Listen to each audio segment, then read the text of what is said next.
بسم اللہ الرحمن الرحیم. کشکول معرفت. ایک تفسیری غلط فہمی کا ازالہ. بعض لوگ توسل بالصالحین کو اس آیت سے ثابت کرتے ہیں وابتغوا الیہ الوسیلہ، لیکن اس آیت کو اس مقصد کے ثبوت میں کوئی دخل نہیں. حضرت حکیم الامت تھانوی رحمۃ اللہ علیہ تفسیر بیان القرآن کے حاشیے میں لکھتے ہیں وصل بمعنی تقرب، جس کا ذریعہ طاعات کا کرنا اور معاصی کا چھوڑنا ہے. آیت میں دو جملے ہیں، یا ایھا الذین آمنوا اتقوا اللہ وابتغوا الیہ الوسیلہ، اے ایمان والو اللہ تعالیٰ کے احکام کی مخالفت سے ڈرو اور طاعات کے ذریعے خدا تعالیٰ کا قرب ڈھونڈو، اور ابتغاء وسیلہ کی صورت طاعات کا اہتمام ہے. تفسیر خازن میں بھی یہی تفسیر ہے، یا ایھا الذین آمنوا اتقوا اللہ ای خافوا اللہ بترک المنہیات وابتغوا الیہ الوسیلۃ، یعنی اطلبوا الیہ القرب بطاعتہ والعمل بما یرضی، یعنی اللہ تعالیٰ سے ڈرو، ترک معاصی میں اہتمام کرو اور اس کی طرف وسیلہ تلاش کرو، یعنی طاعت اور عمل رضائے حق کے اہتمام سے قرب تلاش کرو. وصل الیہ ای تقرب الیہ. تفسیر المعانی میں ہے واستدل بعض الناس بهذه الآية على مشروعية الاستغاثة بالصالحين وكل ذلك بعيد عن الحق بمراحل، وقال الجملة الأولى اتقوا الله أمر بترك المعاصي، والثانية وابتغوا إليه الوسيلة أمر بفعل الطاعات، وسيلة فعيلة بمعنى ما يتوسل به ويتقرب إلى الله عز وجل من فعل الطاعات وترك المعاصي. یعنی اس آیت سے استدلال کرنا توسل بالصالحین کا حق سے بہت دور ہے، اور ابتغاء وسیلہ سے مراد اس آیت میں اعمال صالحہ کا اہتمام ہے. توسل بالصالحین کا ثبوت تفصیل سے اہل حق کی کتاب میں موجود ہے، اور روح المعانی میں اس آیت کے ذیل میں موجود ہے. من شاء فلیراجع. البتہ ایک عجیب استدلال جو حقر نے حضرت مولانا محمد یوسف بن نوری رحمۃ اللہ علیہ سے سنا ہے وہ تحریر کرتا ہوں. علامہ انور شاہ کشمیری رحمۃ اللہ علیہ کی تحقیق جواز توسل بالصالحین کے متعلق ایک عجیب استدلال. حضرت مولانا بن نوری رحمۃ اللہ علیہ نے فرمایا، اس وقت مرشدنا حضرت مولانا شاہ ابراہیم الحق صاحب دامت برکاتہم بھی تشریف رکھتے تھے. فرمایا کہ حضرت انور شاہ کشمیری رحمۃ اللہ علیہ نے فرمایا کہ بخاری شریف میں روایت ہے کہ 3 آدمی پہلی امت کے کہیں سفر کر رہے تھے، ایک پہاڑ کے غار میں آرام کرنے لگے. اچانک ایک بڑا پتھر گر گیا جس سے وہ تینوں اشخاص بند ہو گئے اور نکلنے کا کوئی راستہ نہیں تھا. پھر ان لوگوں نے کہا کہ ہم میں سے ہر ایک اپنے اپنے عمل صالح کے وسیلے سے دعا کرے. فقالوا انه لا ينجيكم من هذه الصخرة الا ان تدعوا الله بصالح اعمالكم. ایک نے کہا کہ اے اللہ، میں اپنے بوڑھے ماں باپ کو رات میں دودھ پلا کر سلاتا تھا، پھر اپنے اہل عیال کو، لیکن ایک دن مجھے دیر ہو گئی، پس میں نے ان کو سوتا ہوا پایا اور دودھ کا پیالہ لے کر رات بھر کھڑا رہا، اور جب صبح کو بیدار ہوئے تو پلا دیا، پھر اپنے اہل عیال کو پلایا. آپ جانتے ہیں کہ اگر یہ عمل میں نے صرف آپ کی رضا کے لیے کیا تو اس عمل کی برکت سے اس پتھر کی چٹان کو ہٹا دیجئے. بس وہ پتھر اس قدر ہٹ گیا کہ نکلنا ممکن نہ تھا. پھر دوسرے نے دعا کی، اللہ میری چچزاد بہن تھی جو کانت احب الناس الیہ، تمام لوگوں میں سب سے زیادہ میرے نزدیک محبوب تھی، اس سے میں نے اپنا مطلب چاہا لیکن اس نے میری خواہش سے انکار کر دیا. پھر بعد مدت میرے پاس آئی، میں نے اس کو 120 دینار دیے کہ وہ میری خواہش پوری کر دے. بس وہ راضی ہو گئی، لیکن جب تنہائی میں اس پر پوری قدرت پا لی تو اس نے کہا کہ میں تیرے لیے حلال نہیں ہوں. بس میں الگ ہو گیا اور وہ مجھے احب الناس تھی، حالانکہ وہ میرے لیے دنیا میں سب سے زیادہ محبوب تھی، اور میں نے وہ دینار بھی اس سے واپس نہیں لیے. اللہ آپ جانتے ہیں اگر یہ کام میں نے صرف آپ کے لیے کیا تو آپ اس چٹان کو الگ فرما دیجئے. اس عمل کی برکت سے پتھر اور ہٹ گیا، لیکن پھر بھی خروج ممکن نہ تھا. پھر تیسرے شخص نے دعا کی، اللہ میں نے مزدور رکھے تھے کسی کام کے لیے، سب کو مزدوری دی تھی، ایک مزدور کی مزدوری باقی رہ گئی تھی اور وہ بدون مزدوری لیے چلا گیا. میں نے اس مال کو بڑھایا یہاں تک کہ جب ایک عرصے بعد وہ آیا اور اس نے مزدوری طلب کی تو میں نے کہا یہ اونٹ اور بیل اور بکریاں اور غلام سب تیری ملک ہے، یعنی تیری مزدوری سے یہ سب ہیں. اس نے مذاق سمجھا، لیکن جب میں نے پیش کر دیا تو وہ سب لے کر چلا گیا. اے اللہ اگر یہ عمل میں نے صرف آپ کی رضا کے لیے کیا تو اس کی برکت سے یہ پتھر ہٹا دیجئے. پس وہ اس قدر ہٹ گیا کہ بآسانی یہ سب نکل گئے اور اس غم سے نجات پا گئے.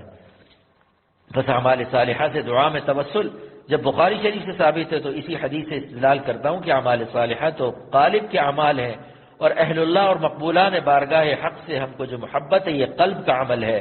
قلب کا عمل قالب کے عمل سے افضل ہے کیونکہ قلب جوارح کا بادشاہ ہے، لہذا بدرجہ اولی اعمال قلب یعنی محبت مشائخ کا واسطہ اور وسیلہ دعا میں جائز ہے، کیونکہ بزرگوں کا وسیلہ دراصل اس محبت کا وسیلہ جو ہمارے قلوب کو ان کے ساتھ ہے.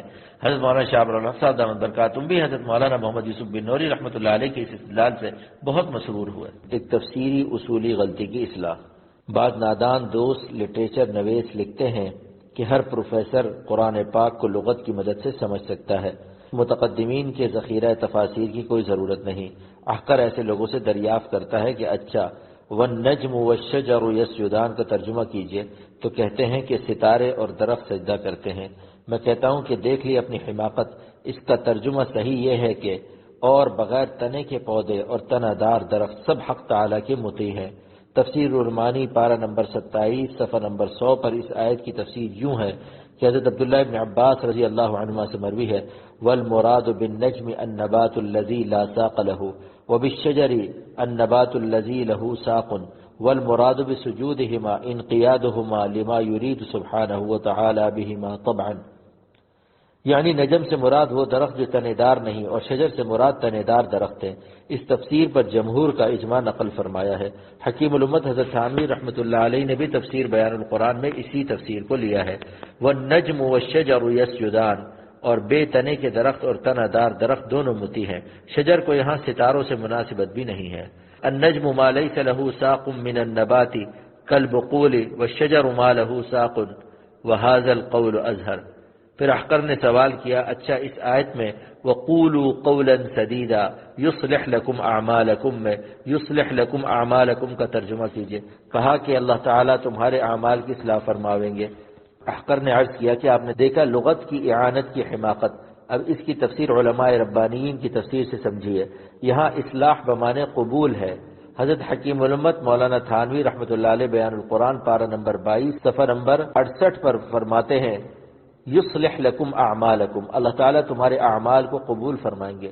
علامہ آلوسی رحمۃ اللہ علیہ تفسیر المعانی پارہ نمبر 22 صفحہ نمبر 95 پر تحریر فرماتے ہیں بالقبول والاثابۃ علیہا۔ حضرت عبداللہ بن عباس رضی اللہ عنہما کی روایت سے صاحب تفسیر خازن جلد نمبر 3 صفحہ نمبر 480 پر تحریر فرماتے ہیں یصلح لکم اعمالکم قال ابن عباس یتقبل حسناتکم۔ حضرت عبداللہ بن عباس رضی اللہ عنہما فرماتے ہیں کہ یصلح لکم اعمالکم سے مراد ہے کہ حق تعالیٰ تمہارے اعمال قبول فرمائیں گے۔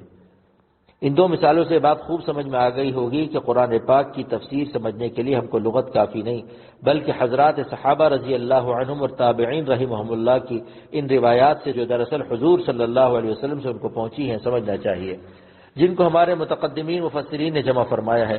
اب اس حقیقت کے بعد روافض کا کیا حال ہوگا جو حضرات صحابہ کرام رضی اللہ عنہم سے بغض رکھتے ہیں؟ کیا وہ قرآن پاک کی تفسیر کی حقیقت کو پا سکتے ہیں؟ ہرگز نہیں۔ اس پر ملا علی قاری رحمۃ اللہ علیہ مرقات جلد نمبر 9 صفحہ نمبر 137 پر تحریر فرماتے ہیں فإن الرافضة الخارجة في زماننا فإنهم يعتقدون كفر أكثر الصحابة فضلا عن سائر أهل السنة والجماعة فهم كفرة بالإجماع بلا نزاع۔ یہ روافض بالاجماع کافر ہیں جو اکثر حضرات صحابہ رضی اللہ عنہم اور اہل سنت والجماعت کو کافر سمجھتے ہیں۔ حضرت آلوسی رحمۃ اللہ علیہ تفسیر المعانی میں تحریر فرماتے ہیں من غاض الصحابۃ فهو کافر، جو شخص صحابہ سے غیظ رکھتا ہے جلتا ہے وہ کافر ہے۔ صحابہ کی شان میں حق تعالی ارشاد فرماتے ہیں لیغیظ بهم الکفار وفي المواهب ان الامام مالکا قد استنبط من هذه الآية تكفير الروافض الذين يبغضون الصحابة رضي الله عنهم فإنهم يغيظونهم ومن غاض الصحابة فهو كافر ووافقه كثير من العلماء۔ علامہ ابو حیان اندلسی کے تفسیر البحر المحیط میں قول ہے کہ امام مالک رحمۃ اللہ علیہ کے پاس جو شخص صحابی کی تنقید کرتا تو آپ یہی آیت تلاوت فرماتے لیغیظ بهم الکفار۔ وفي البحر ذكر عند مالك رجل ينتقص الصحابة فقرأ مالك هذه الآية فقال من أصبح من الناس في قلبه غيظ من أصحاب رسول الله صلى الله عليه وسلم فقد أصابته هذه الآية۔